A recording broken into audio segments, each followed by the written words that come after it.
ta progéniture. C'est comme ça qu'il opère. Voilà pourquoi en tant que parents, nous devons être éveillés. Et les enfants aussi doivent être éveillés. Ne sois pas une source d'amertume pour tes parents. Ne sois pas une source de honte pour ta mère. Ne sois pas une source de pleurs pour ton père. Marche dans la voie de Dieu. Il y a une bénédiction, cher enfant. Il y a une bénédiction pour des enfants qui obéissent à leurs parents. J'ai fait des erreurs dans ma vie. Mais je me rappelle toujours et je me rappellerai toujours de toutes les paroles de bénédiction que mon père et ma mère ont déversées sur ma vie. Et même lorsque j'ai grandi, lorsque je viens en Afrique, lorsque mes deux parents étaient encore en vie, j'allais toujours chez mon père. Je disais à mes parents, papa, bénissez-moi. Parce que j'ai compris que lorsqu'un père te bénit, écoute-moi, je vais te dire, lorsqu'un père te bénit, lorsqu'une mère te bénit, même si elle est sorcière, même s'il est sorcier, toi, lorsque tu as déjà dit Amen, c'est cette bénédiction-là qui va opérer. Ce sont des choses spirituelles. Alléluia. Amen, amen. Voilà pourquoi nous aussi, en tant que parents, nous devons apprendre à bénir nos enfants. Psaume 110 nous dit, il nous dit Sion, il va étendre les sceptres de la puissance sur Sion. Sion, c'est toi et moi. Alléluia. Sion, c'est toi et moi. Dieu a étendu les sceptres, ça veut dire les bâtons. Les bâtons de la puissance là, Dieu l'a étendu sur toi et moi pour que nous puissions dominer au milieu de nos ennemis. Parce que sans ces bâtons de puissance là, nous ne pouvons rien faire. Sans Dieu, nous ne pouvons rien faire. Nous avons besoin de ces bâtons de puissance. Ah, tiens les bâtons de puissance dans tes mains. Tiens les bâtons de puissance dans tes mains. C'est avec ces bâtons de puissance que tu vas dominer au milieu de tes ennemis. Dieu a étendu les sceptres. Lorsque tu vas dans l'histoire d'Esther, la Bible dit avant que Esther ne puisse entrer dans le palais royal, qu'est-ce que le roi faisait? Il étendait les sceptres. Alléluia. Il étendait son bâton. Ça veut dire que je t'approuve. Ça veut dire que entre dans ma maison. Ça veut dire que entre dans la cour. Mais Psaume 110 nous dit, Dieu a étendu les sceptres de la puissance sur Sion. Ensuite, il dit, domine au milieu de tes ennemis. Voilà pourquoi je suis venu t'annoncer aujourd'hui. Peu importe les ennemis qui s'élèvent contre toi. Peu importe les ennemis qui s'élèvent contre tes enfants. Peu importe les paroles de malédiction qu'ils prononcent. Peu importe leurs déclarations négatives. La Bible dit, ah, toute langue qui s'élèvera contre moi, je la condamnerai. Amen. Rien ne peut me nuire. Rien ne peut arriver à mes enfants. Ni à mes petits-enfants. Rien, bien-aimé. Dieu nous a établis pour que nous puissions être nous puissions être de sacrificateurs. Alléluia. Des sacrificateurs. Il a fait de nous un royaume et de sacrificateurs. Et nos enfants aussi sont une race bénie. Je dis, ils sont une race bénie. Ah, je n'entends pas les enfants. Ils sont une race bénie. Bien-aimés, écoutez-moi, chers enfants, je vais vous dire quelque chose. Tu peux avoir ton père qui a beaucoup d'argent. Il peut te laisser les biens de ce monde. Mais s'il ne te laisse pas la parole de Dieu, tu as échoué dans ta vie. Je vous dis vrai. Combien leurs parents n'ont pas laissé des héritages, mais qui sont malheureux aujourd'hui? Combien? Je me souviens toujours du pasteur qui me disait lorsque son père voulait mourir. Il a dit à son père, papa, tu es en train de mourir, qu'est-ce que tu me laisses comme héritage? Il lui a dit, l'héritage que je te laisse, c'est la parole de Dieu. C'est la parole de Dieu. Ensuite, il a déclaré les paroles sur base de la parole de Dieu. Amen, amen. Voilà pourquoi c'est important, bien-aimés. C'est important que nous puissions savoir que Dieu nous a appelés pour pouvoir dominer au milieu de nos ennemis. Non seulement nous, mais nos enfants également. Alléluia. Même si nos ennemis s'approchent, même s'ils essayent les manigances, Voilà pourquoi de fois, parents, écoute-moi, je veux te dire, il y a certains comportements lorsque tu vois, tu dois comprendre que ça c'est pas mon enfant, ça c'est l'ennemi qui est derrière. Amen. Parce que nous, on a des enfants de tous les âges. Alléluia. On a des enfants qui sont majeurs, mineurs et qui sont encore à l'école primaire. À chaque stade de l'avancement d'un enfant, il y a une réaction différente. Amen. Et si tu ne comprends pas ces choses, tu vas commencer à t'énerver. Tu vas commencer à... Il y a des situations dans lesquelles, même quand un enfant s'est conduit comme si, garde un peu silence. Demande à Dieu, ouvre-moi les yeux. Je veux comprendre qu'est-ce qui se cache derrière. Et Dieu va te parler. Amen, amen. Nous sommes les gardiens de nos tombes. Nous sommes les gardiens de nos maisons. Et le Seigneur nous appelle à dominer. Amen. Mais comment régner avec nos enfants? Comment dominer avec nos enfants? Est-ce que c'est possible de régner avec ses enfants? J'entends des gens dire oui, ça c'est vrai, c'est absolument vrai. Écoutez, les enfants des pasteurs ne sont pas forcément des pasteurs. Les enfants des serviteurs de Dieu ne sont pas forcément des serviteurs de Dieu, mais ils peuvent les devenir. Je dis ils peuvent les devenir. Je dis ils peuvent les devenir. Tout dépend de ce que toi tu prononces comme parole dans ta bouche. J'ai vu des enfants qui étaient tellement turbulents et que sur qui leurs parents prononçaient toi, tu seras un serviteur de Dieu. Toi, tu seras une servante de Dieu. Et ils ont fini par le devenir. Pourquoi? Parce que les parents, nous avons un pouvoir que Dieu nous a donné dans la bouche. Alléluia. De confesser des choses sur nos enfants. Et les enfants aussi doivent apprendre à arracher la bénédiction de leurs parents. C'est important, bien-aimés. Comment dominer? La Bible nous dit que tu aimeras le Seigneur de tout ton cœur, de toute ton âme et de tout ton esprit. Écoute, je vais te dire, chers parents, je vais te dire quelque chose. Ta vie de consécration, c'est une grande leçon pour tes enfants. C'est une grande leçon. Tu peux ou ne pas leur dire, suivez le Seigneur. Oui, on doit leur dire. Oui, on doit leur prêcher. Oui, on doit leur enseigner. Mais il y a aussi, ils regardent aussi comment est-ce que nous nous comportons. Parce que je parle à un parent aujourd'hui. Il regarde. Il regarde. Je me souviens de ma petite dernière, une fois on lui a posé la question. Qu'est-ce que tu veux devenir dans la vie? Elle a dit, je vais devenir servante de Dieu, comme maman. Amen. Amen, amen. Et là, son papa lui dit, c'est ça le métier? Il dit non. Moi, je vais être servante de Dieu. Amen. Pourquoi il le dit? Parce qu'il regarde le niveau de la consécration de maman. Toi aussi, sois un modèle pour tes enfants. Et enfants, regardez ce que vos parents sont en train de faire. Faites encore mieux. Si nous voulons dominer dans ce monde, si nous voulons régner dans ce monde, vous savez, tous ceux qui sont dans les palais royaux là, on les apprend. On les apprend comment se tenir au milieu de gens. On les apprend comment manger. On les apprend comment parler. On les apprend comment s'habiller. On les apprend. Alléluia. Et tout ce que vous voyez qui sortent, par exemple, sur les médias, là, on les apprend. Même le roi lui-même. On les apprend. Et si eux, ils ne veulent pas, ils disent non, non, non, non, non. Moi, je vais devenir Rastaman.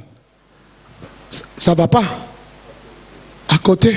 Tu ne peux pas hériter de la couronne. Tu ne peux pas. Voilà pourquoi tu vois, je ne sais pas comment on dit le terme, quand on enlève, on destitue le pouvoir sur quelqu'un. Hein? Il y a certains princes qui ne peuvent pas aller sur le royaume, sur le trône, à cause, on les écarte, voilà. Pourquoi? Parce qu'ils sont là, ils regardent comment leurs parents sont en train de se comporter, comment ils sont en train de marcher, comment ils sont en train de parler, mais eux, ils font le contraire. Et si tu fais le contraire, tu ne peux pas hériter. Tu ne peux pas.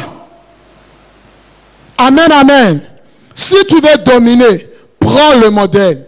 Prends le modèle de la consécration de tes parents. Parents, soyons des modèles de consécration pour nos enfants. On peut prêcher par la parole, mais comme on le dit, on doit prêcher aussi par l'exemple. Amen. On doit prêcher par l'exemple. Et le deuxième point, c'est ne jamais se lasser de prier pour nos enfants. Bien-aimé, ne te lasse jamais. Ne te fatigue jamais de prier pour tes enfants. Alléluia. Et enfants également, ne te lasse pas de prier pour tes parents. Parce que être parent, c'est une responsabilité, bien-aimé. Je vais donner quelques versets avec lesquels, en tant que parents, nous pouvons utiliser pour rappeler à Dieu, pour pouvoir prier, bien-aimé. Alléluia. Deutéronome 28, 1 à 4. Si quelqu'un a un bic, écrivez s'il vous plaît. C'est important. Parce que lorsque tu pries, tu dois apprendre la parole. Tu dois prier sur base de la parole. J'ai dit Deutéronome 28, 1 à 4. Le psaume 127.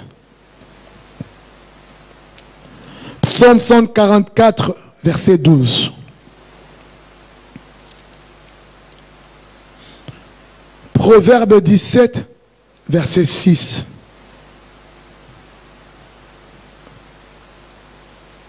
« 3 Jean 1, verset 4. Joël 2, verset 28. Acte 2, verset 17. Je vais reprendre rapidement. J'ai dit Deutéronome 28, 1 à 4.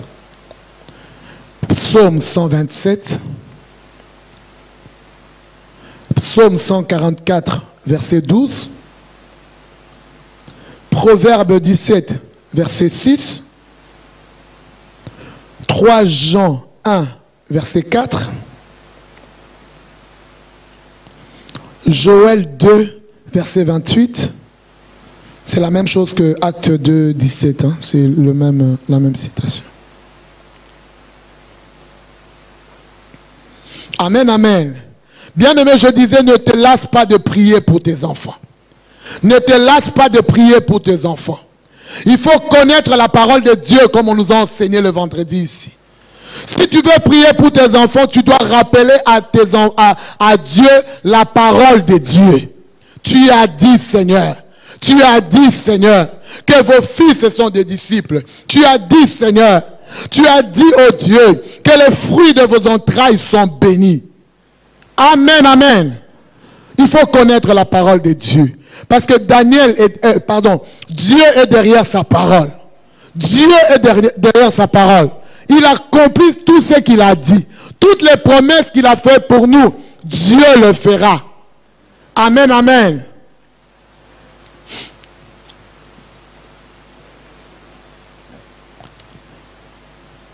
Et lorsque nous prenons la parole de Dieu dans le livre de Daniel, chapitre 1, vous pouvez lire tout le chapitre. Dieu est en train de nous parler de l'histoire de Daniel. Il nous parle de l'histoire de Daniel et de ses 3 compagnons. La Bible dit que Daniel avait refusé de se souiller avec les mets du roi. Il n'y avait pas son père. J'ai dit, il n'y avait pas son père. Oh, chers jeunes, écoutez, il n'y avait pas son père. Je parle aux jeunes, non? Daniel 1. La Bible dit, Daniel a refusé de se souiller avec les mets du roi et avec le vin que le roi prenait. Son père n'était pas là. Sa mère n'était pas là. Lorsque les enfants ont la crainte de Dieu, écoutez, je vais vous dire, la crainte de Dieu va te pousser à faire des choses, même si ton père n'est pas là. Si tu ne danses pas la musique du monde, quand tu vois ton père et que derrière lui, tu fais ça, tu es hypocrite. C'est ta vie que tu détruis. Amen. Daniel a pris la résolution lui-même. Ses compagnons ont pris la résolution. Prendre la résolution, c'est prendre la décision. Ils disent, écoutez, même si les jeunes prennent les copains et les copines, moi je ne prendrai pas. Même si les jeunes prennent de l'alcool, moi je ne prendrai pas. Parce que l'Esprit de Dieu qui est avec moi est contradictoire avec les choses de ce monde. La Bible dit, marchez selon l'Esprit, vous n'accomplirez pas les désirs de la chair. Tu ne peux pas dominer si tu es hypocrite, jeunes gens. Tu ne peux pas. C'est comme ça que tu vas commencer à prier plus tard. Où est le Dieu de mon père? Où est le Dieu de ma mère? Mais ta mère a marché droit. Toi aussi marche dans la droiture. La Bible nous dit de ne vous conformer pas au siècle présent. Toi, tu veux te conformer au siècle présent. Tu ne peux pas dominer. On va t'écarter. Mais Dieu, ce n'est pas sa volonté. La volonté de Dieu est que nous puissions dominer et régner. La volonté de Dieu est que nous puissions assujettir. Alléluia. Étant dans le palais royal, il y a des choses que tu ne peux plus faire. J'ai dit tu ne peux plus. Ta conscience doit commencer à agir. Ta conscience. Nous, on était jeunes. Et je me rappelle encore lorsqu'on était à la jeunesse. Lorsqu'il y a un frère qui priait beaucoup, on l'appelait TTS. Hein? Tu te souviens encore, maman Bibi? Très, très saint. Dès qu'on écoute, on ne voulait pas. Voilà pourquoi moi aussi, j'ai décidé de ne pas me souiller avec les choses de ce monde. Je ne veux pas. Je ne veux pas. Je ne veux pas écouter la musique du monde. Je ne veux pas. C'est ma décision, maman. Je ne veux pas. Je ne veux pas être là où on joue la musique du monde et souiller mes oreilles. Je ne veux pas. J'ai un choix à faire. Et ce choix, je l'assume. Toi aussi, assume ton choix. Si tu veux dominer et régner, bien aimé, je vais vous dire quelque chose qui est une vérité absolue. Celui qui veut dominer et régner ne peut pas se comporter comme tout le monde. Il ne peut pas faire les choses que tout le monde fait. Même si tu es seul. Écoute, on nous parle de Daniel et ses compagnons, ils étaient qu'à 4. Vous croyez que dans sa génération, il n'y avait pas d'autres jeunes gens? Il y en avait. Mais lisez l'histoire de Daniel. Ce jeune homme, comment Dieu a ouvert sa sagesse, son intelligence. Il interprétait le songe de roi. Même on l'a mis dans la fosse au lion. On l'a mis dans la fournaise ardente. La Bible dit, le lion n'a rien fait. Le feu n'a rien fait. Pourquoi? À cause de la décision que tu prends. Si tu prends la décision de te séparer du monde, tu vas dominer. L'une des raisons pour lesquelles on ne domine pas, le diable nous accuse. Amen. Ah, il n'a pas accusé Job. Il nous accuse. Ne fais pas comme tout le monde. Tu veux être comme tout le monde. J'ai aimé ce pasteur qui disait, tu laisses ton ventre jusque là. On n'a pas besoin de ça. Est-ce que les gens ont besoin de vendre ton ventre? Non. Couvre ton corps. Habille-toi comme il faut. Arrête de mettre les piercings tout partout. Ton corps n'est pas un cahier de dessin. Arrête de mettre les tatouages. Ce sont des portes ouvertes à l'ennemi. J'ai vu des délivrances des gens tatoués. Bien aimé, ce sont des démons qui viennent s'installer dans le corps humain. Il y a des centaines de démons qui sortent. Il ne faut pas jouer avec ces gens. Il ne faut pas jouer. Le diable, on ne joue pas avec. Ne faites pas les choses parce que vous voyez que tout le monde fait. Nous, notre modèle, ce n'est pas les vedettes de ce monde. Est-ce que vous comprenez? Nous, notre modèle, ce n'est pas les vedettes de ce monde. Nous, notre modèle, c'est Jésus-Christ de Nazareth. Lui et lui seul. Lui et lui seul. Toi, tu veux être jeune à l'église, mais tu veux te conformer au siècle présent. Tu ne peux pas dominer. Voilà pourquoi lorsque les fils de Séba sont allés, les démons les ont vraiment rossés. Ils les ont bien tapés. Ils ont dit, vous, qui êtes-vous? Vous marchez dans la débauche et vous venez dire au nom de Jésus. Non. Répentez-vous. Si vous voulez dominer, répentez-vous. La repentance, c'est la voie de la bénédiction et de la délivrance. Que personne ne vous trompe. Tu ne peux pas chasser des démons si toi-même tu as des démons. Amen. Si tu te comportes, écoute, je vais te dire la vérité. Si tu te comportes comme le siècle présent, tu fais les choses comme les jeunes de ce siècle présent, bien aimé, tu ne peux pas dominer. Tu seras une très belle chantre, mais tu ne vas pas dominer. Tu seras une bonne protocole, mais tu ne vas pas dominer. Voilà pourquoi je vais te dire, mon cher fils, il y a des gens qui fuient l'église à cause de la présence de Dieu. Je vous dis vrai. Je vous dis vrai. Tu te demandes, mais il fuit à cause de la présence de Dieu. Parce que lui-même, il se sent sale. Mais lave-toi, oins-toi et habille-toi. C'est tout. C'est tout ce que Jésus attend. Adam, quand il a péché, il n'a pas fui la présence de Dieu. Dieu veut que dans cette génération tordue, cette génération perverse, Dieu est en train de se choisir un peuple mis à part. La Bible dit le reste. Donc ça veut dire quand on parle du reste, c'est comme ça. Ces restes-là vont marcher dans la droiture. Tous ceux qui marchent tantôt plutôt là, ils vont commencer à fuir eux-mêmes. Je vous dis vrai. Tu ne peux pas dominer. Tu ne peux pas dominer si tu ne te repens pas. Tu ne peux pas dominer si tu es hypocrite. Tu ne peux pas dominer si tu fais les choses. Tu crois que ton père et ta mère ne te voient pas. Mais je disais la fois passée à ma fille, Dieu te voit. Quand tu haïs quelqu'un dans ton cœur, même si cette personne-là ne voit pas, Dieu ne te voit pas. Mais Dieu nous appelle pour que nous puissions dominer avec les fruits de nos entrailles. Il dit dans sa parole, vous ne travaillerez pas en vain. Nous sommes en train de nous promener nuit et jour pour vous montrer le chemin. Parce que nous sommes dans le dernier jour, bien-aimés. Nous sommes dans le dernier temps. La Bible dit qu'il y aura de temps difficiles. Mais c'est lui qui va persévérer jusqu'à la fin. C'est celui-là qui va être... Tu veux dominer? Persévère. N'abandonne pas. Papa, tu veux dominer? Prie pour tes enfants, persévère. Maman, tu veux dominer avec tes enfants? Prie pour eux, persévère. Jeunes gens, tu veux dominer? Prie, persévère. Arrête de te conformer. Arrête, bien-aimé. Et je finirai par dire ceci. Jacques 5, 1 nous dit, si quelqu'un manque la sagesse, qu'il les demande à Dieu, qui donne simplement, sans reproche. Alléluia. Et elle le sera donnée. Dieu nous donne la sagesse simplement. Il ne nous juge pas. Le Seigneur n'est pas là. Loin de moi la pensée de juger qui que ce soit.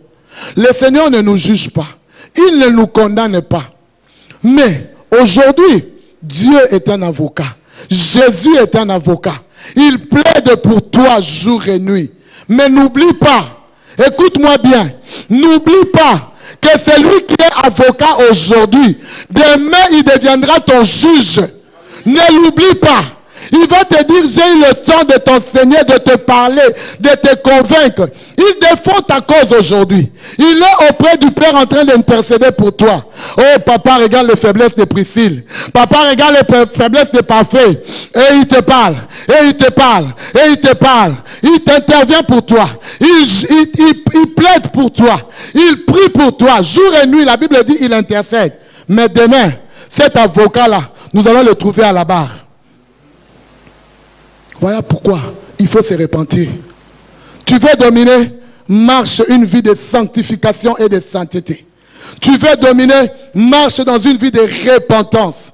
Tu veux dominer, ne te conforme pas au siècle présent. Sois un parent différent. Sois un jeune différent. Un jeune qui impacte sa génération. Un jeune qui ne se met pas avec les autres. La Bible dit dans Psaume 1, alléluia, vous pouvez le lire à la maison. Heureux, c'est lui qui ne marche pas en compagnie de moqueurs. Sors de la compagnie des moqueurs.